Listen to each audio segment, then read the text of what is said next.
Hi everyone, आज मैं विद्युत धारिता पर आधारित आंकिक प्रश्नों को कराऊंगा। कल की वीडियो में भी मैंने कल क्वेश्चन नंबर 18 तक कराए थे। अब आज उससे आगे बढ़ते हैं। आप जो है ना, अगर आप इस वीडियो को पहली बार देख रहे हैं और पिछली वीडियो देखना चाहते हैं तो आप मेरे चैनल की प्लेलिस्ट पे जाइए और उसमें ये वीडियो आप देख सकते हैं। उसमें इस चैप्टर की जितनी वीडियोस हैं वो सारी की सारी मेंशन की गई हैं। हमारा क्वेश्चन है कि आप, ये कुमार मित्तल की बुक है बेटा, कुमार मित्तल की बुक जो नए बच्चे हैं, इस बुक से, इस बुक के न्यूमेरिकल करा रहा हूं मैं, कुमार मित्तल वाली बुक के। अब आप यहाँ, ये बुक होगी हमारे पास कुमार मित्तल की बुक का क्वेश्चन नंबर 19 है, जो 2 बार एग्जाम में आया, 2014 और 2010 में। ये कहता है आपसे कि एक संधारित्र है जो बेलनाकार प्लेटों से बना है। उस प्लेट का जो व्यास है वो कितना, 8 सेंटीमीटर है। बेलनाकार प्लेट का व्यास कितना, 8 सेंटीमीटर है। और इस बेलनाकार व्यास वाली प्लेट का जो, जिससे ये संधारित्र बना है, उस संधारित्र की जो धारिता है वो 100 सेंटीमीटर त्रिज्या वाले संधारित्र की धारिता के बराबर है।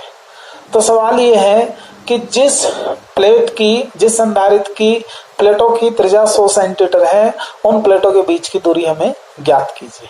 तो बेसिकली क्या है, एक तो होगा हमारे पास गोले संधारित्र जिसकी त्रिज्या हुई कैपिटल आर, और एक हो गया हमारे पास ये समांतर प्लेट संधारित्र जिसकी प्लेटें बेलनाकार आकार की हैं।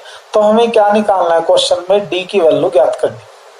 प्रश्न से बाय क्वेश्चन के अनुसार इस चालक की धारिता कितनी होगी, 4 pi epsilon not capital R, और इसकी समांतर प्लेट संधारित्र की धारिता कितनी होगी, epsilon not a by D. और इसमें हम लिख सकते हैं एप्सिलॉन नॉट ए होगा हमारा पाई आर स्क्वायर डिवाइडेड बाई कितना, डी।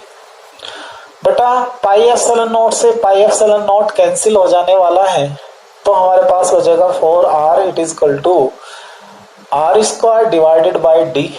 डी की वैल्यू हम निकाल लेंगे, R square upon 4r। R की वैल्यू रखिएगा 4 into 10 to the power minus 2 इसका होल स्क्वायर डिवाइडेड बाई कितना, 4, ये आ गया 1। तो D it is equal to 4 multiply 10 to the power minus का 4 डिवाइडेड बाई 4। 4 से 4 कैंसिल हुआ, 4 into 10 to the power minus का 4 मीटर। ये हमारा आंसर आया, ये हमारा आंसर आ गया।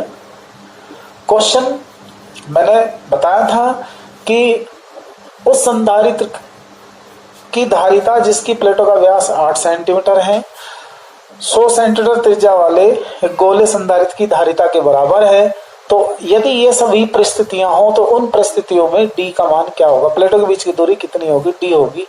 तो यहाँ पे प्रश्न से ये गोले चालक की धारिता होगी, ये समांतर प्लेट संधारित्र की धारिता होगी। फार्मूले में वैल्यूज रखिए, लास्ट में जो कैंसिल हो सकता है कैंसिल कर दीजिए, जो बचा उसे नोट कर लीजिए। आप इसका स्क्रीनशॉट ले लें। ओके, नेक्स्ट क्वेश्चन देखते हैं बेटा। क्वेश्चन नंबर 20, आपकी मैं क्वेश्चन की लैंग्वेज पढ़ रहा हूं। क्वेश्चन नंबर 20 में ये कह रहा है कि एक समांतर प्लेट जिसकी लंबाई और चौड़ाई कितनी दी है, 60 सेंटीमीटर लंबाई है, चौड़ाई 40 सेंटीमीटर है। आप इसका क्षेत्रफल निकाल लेंगे, ए बराबर लंबाई गुना चौड़ाई से 2400 सेंटीमीटर स्क्वायर आ जाएगा। वर्ग मीटर में बदल देंगे, 1 centimetre square 10 to the power minus 4 metre square होता है बेटा। आप ऐसे लिख लेंगे 0.24 मीटर स्क्वायर। जो संधारित्र की प्लेट का आकार दिया है उस आकार की डायमेंशन 60 गुना 40 थी। अब इसने क्या किया कि क्वेश्चन की थीम ये है कि इसके बीच यहाँ पे कोई प्रावैद्युत पदार्थ की क्या रख देता, प्लेट रख देता जिसका प्रावैद्युतांक 7 है, और जो मोटाई कितनी है प्लेटों की, उसकी प्रावैद्युत पदार्थ की जो पट्टी है उसकी मोटाई है कितनी बेटा, 4 मिलीमीटर। तो 4 मिलीमीटर ये दूरी का काम करेगी। ऐसे पूरे संधारित्र को क्या करता है, वो 200 वोल्ट की बैटरी से कनेक्ट कर देता है। 200 वोल्ट जोड़ दीजिए। 200 वोल्ट की बैटरी से जोड़ने के बाद ये कह रहा है संधारित्र की प्रत्येक प्लेट पर आवेश की गणना कीजिए, आवेश कितना है। तो सिंपल है, हम लोगों को सबसे पहले आवेश निकालना है। तो Q बराबर क्या होगा, CV। अपने आप से क्वेश्चन कीजिए, Q किससे निकलेगा, C गुना V से। V हमारे पास है, हाँ ये रहा। क्या हमारे पास C है? नहीं है। ये डाटा किसके हैं? समांतर प्लेट संधारित्र के। समांतर प्लेट संधारित्र की धारिता का सूत्र क्या होगा? Epsilon naught A by D multiply V। Values रख दीजिए। एप्सिलॉन नॉट की value 8.85 10 to the power -12 multiply A की वैल्यू 0.24 बेटा, V की वैल्यू कितने 200 और D की वैल्यू कितने 4 इंटू 10 टू द पावर -3। सारे के सारे डाटा जो गिवन में है उन सभी डाटा को ये सबसे पहले हम इसीलिए लिखते हैं दिया हुआ, वो बाकी वैल्यूज यहाँ रख देंगे। K छोड़ दिया बेटा, इसमें K और रखना है। K होगा हमारे पास 7। हम कैंसिल कर सकते हैं, कैसे? देखो 0.06 Q it is equal to 8.85 multiply 7 multiply इसके 2 जीरो से 0.06 हट के 6 रह जाएगा और ये आ जाएगा 2। ये आ जाएगा 10 की पावर -12 प्लस का 3, ये आ जाएगा। इसके बाद यहां देखिए मल्टीप्लाई कर सकते हो किससे? Q it is equal to, ये आ गया हमारे पास 6 से कर लो, 6 से आसान रहेगा। 6 पंजे 30, 6 48 और 3 51, 6 48 और 5 53, दशमलव के कितने 2 के। ये कितना बचा? 7 दूनी 14 मल्टीप्लाई 14। ये कितना बचा घात में? 10 की घात -9। अब आप इससे मल्टीप्लाई करिए, 14 एकम 14, हासिल लगा 1, 14 3 42 और 1 43, 14 5 70, 70 4 74, 10 की पावर -9।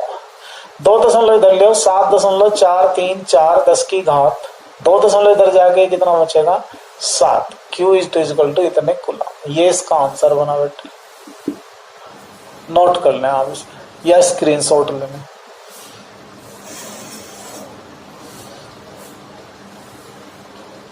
Okay, next question. आपके क्वेश्चन नंबर 21 से लेकर 23 तक, क्वेश्चन नंबर 21, 22 और 23 ऐसे ही है, DYS करेंगे आप, ट्राई करें। नेक्स्ट क्वेश्चन देखें आप। इसके बाद देखिए इस क्वेश्चन में ये कहता है कि हमारे पास अज्ञात धारिता के 2 संधारित्र हैं जिनका समांतर क्रम में तुल्य धारिता 24 माइक्रोफैराड आती है और जिनकी श्रेणी क्रम में तुल्य धारिता कितने आती है? 6 माइक्रोफैराड आती है। सवाल ये है कि इन धारिताओं का मान क्या है? C1 और C2 की वैल्यूज क्या है? तो सॉल्यूशन देखे बेटे, सबसे पहले हम लोगों ने पढ़ा CP must be equal to C1 plus C2, इसलिए C1 प्लस C2 CP का मान हुआ 24। This the equation number 3। हम लोगों ने पढ़ा CS, चूंकि CS की जो वैल्यू हमने पढ़ी है वो C1 C2 divide by C1 plus C2 दोनों की प्रोडक्ट अपॉन दोनों का सम इंप्लाइज दैट CS की वैल्यू कितनी है? 6 C1 C2 divide by C1 plus C2, ये रहा C1 प्लस C2 कितना 24। तो इससे क्या आएगा? C1 C2 it is equal to 6 गुना 24, तो C1 C2 it is equal to 24 छिक्का 144, समीकरण नंबर 4। हम लोगों को वैल्यू निकालनी है C1 और C2 की। थोड़ा मैथ की ट्रिक अपनाते हैं। मैथ की ट्रिक क्या है उसे देखते हैं। हमारे पास C1 प्लस C2 में इक्वेशन है, हमारे पास C1 C2 में इक्वेशन है। हमें सोल्व करना है C1 और C2 को, तो इसके लिए एक फार्मूला याद रखिए मैथमेटिकल टर्म है C1 minus C2 it is equal to C1 plus C2 का होल स्क्वायर माइनस का 4 C1 C2। ये एक फार्मूला हुआ करता है, नोट कर लें आप इसे। अब इसमें बेटा वैल्यू पुट करें C1 minus C2 it is equal to C1 plus C2 की वैल्यू कितना है? 24 का स्क्वायर, 4 इंटू 144, 24 का वर्ग 576 और 144 चौका भी कितना होता है? 576। C1 माइनस C2 हम क्या करने वाले? C1 minus C2 is equal to 0 आ गया। This is the equation number 5। तीसरी इक्वेशन यहां रख लो बेटे, ये कितने आ गई? 24, इक्वेशन नंबर 3। बेटा देखो खूब सरल कर लो आप, दोनों का अंतर 0 है और दोनों का योग क्या है? 24 है। तो यहां लिख देंगे समीकरण को सरल करने पर, समीकरण को सरल करने पर सरल करने पर हम देखते हैं, क्या देखते हैं कि C1 और C2 के जो मान है वो बराबर आएंगे और वो कितना होंगे 12 माइक्रोफैराड आएगा। ये इसका आंसर हुआ। नोट करें आप इसे। इतना मैं दूसरा क्वेश्चन देख रहा हूं।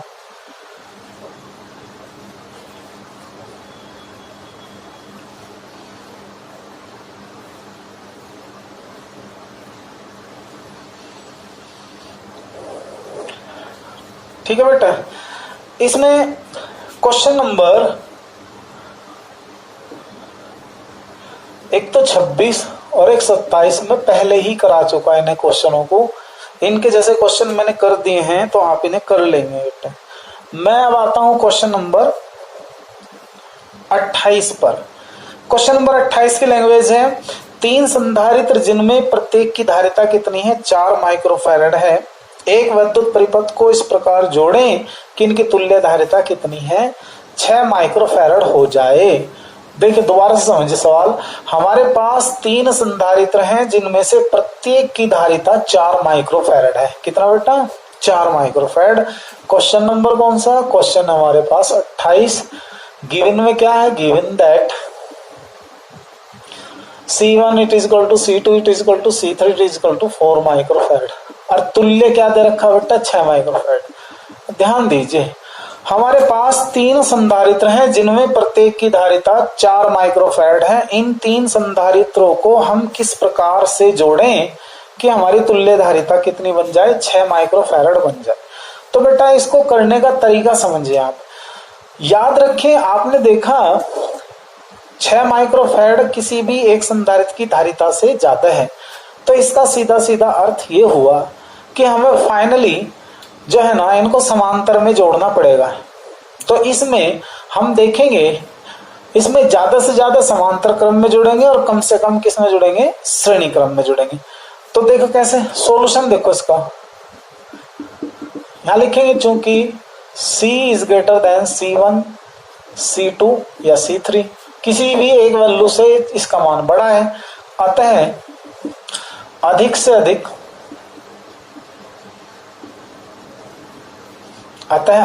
अधिक धारिता प्राप्त करने के लिए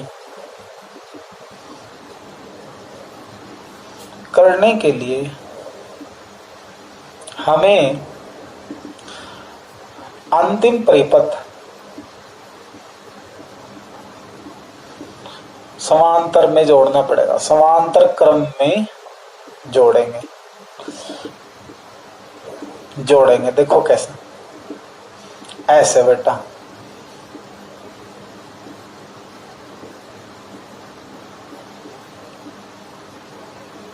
A B C1 C2 C3। हमारा उद्देश्य जो है ना वो 6 माइक्रोफैराड लाना होता है। वैसे इस क्वेश्चन को मैं यहां से आगे कराने के लिए पहले बता दूं बेटा, पहले आप इन्हें समांतर में जोड़िए। पहले आप इन्हें किस में जोड़िए समांतर क्रम में जोड़िए। तो समांतर क्रम में जब आप तीनों को जोड़ोगे 4 + 4 + 4 अर्थात 12 माइक्रोफैराड आएगा। हमें क्या लाना है 6। तो जब 12 माइक्रोफैराड आएगा तो हमारा आंसर सही नहीं है, हमें तो कितना लाना 6। फिर हम इन्हें किस में जोड़ेंगे श्रेणी में जोड़ेंगे। 1/4 + 1/4 + 1/4 इससे कितना आएगा 3/4। उल्टा कर देंगे 4/3 आएगा। हमें कितना लाना है 6। तो श्रेणी में भी नहीं जोड़े जाने। मतलब ये है कि सारे संधारित्र को ना तो समांतर में जोड़ सकते और ना ही सभी संधारित्रों को हम श्रेणी में जोड़ सकते। तो इसका दूसरा तरीका क्या है, इसको मिश्रित क्रम में जोड़ना पड़ेगा। और मिश्रित क्रम कैसा होना चाहिए, फाइनल में समांतर क्रम होना चाहिए। देखिए इसका फार्मूला बनाइए। अब यहां देखिए दोनों किसमें श्रेणी में। तो C बराबर C12 कह दूं मैं इसको। C1 और C2 की जो तुल्य धारिता उसका नाम दे दूं मैं C12 और प्लस का C3 हमारा क्या है समांतर क्रम में है। C3 हमारा किसमें समांतर क्रम में है। तो C1 C2 मैंने बताया था अगर दो संधारित्र श्रेणी क्रम में जुड़े हों तो उनकी तुल्य धारिता कैसे निकालते, दोनों गुना बेटे दोनों का योग। ये ऐसा ही। अब आप इसमें वैल्यू रखें 4 × 4 डिवाइडेड बाई 4 + 4 प्लस का 4। 4 × 4 = 16/8 जमा कितना 4। 8 दूनी 16 + 4 ये कितना आ गया 6 माइक्रोफैराड। यही इसका आंसर था। यही हमें सिद्ध करके दिखाना था कि भैया इन्हें किस प्रकार से जोड़े कि तुल्य धारिता हमारी 6 आ जाए। ओके, तो ये आपने देखा कि अगर हम 2 या 2 से अधिक संधारित्रों को, जो हमारी प्रत्येक की धारिता कितनी 4 माइक्रोफैराड है, तुल्य धारिता कितनी लानी है, हमें 6 माइक्रोफैराड लानी है, तो हम किस प्रकार से इन्हें जोड़ेंगे, 2 को श्रेणी में लेंगे और 1 को समांतर में लेंगे, जिनकी तुल्य धारिता इस फार्मूले से हम निकाल सकते हैं, क्योंकि समांतर क्रम में तुल्य धारिता क्या होगी, सभी संधारित्रों की धारिताओं के योग के बराबर होती है। तो इसका एक संधारित्र बनेगा C12 और ये इसके साथ समांतर में जाएगा, तो सीधा ऐड कर लेंगे, तो ये क्या जाएगा, C बराबर C12 plus C3, C1 C2 बटे C1 plus C2 plus C3, इसको सरल कर लेंगे और यही हमें इसका प्रूफ करना था। ओके, नेक्स्ट क्वेश्चन देखेंगे अभी।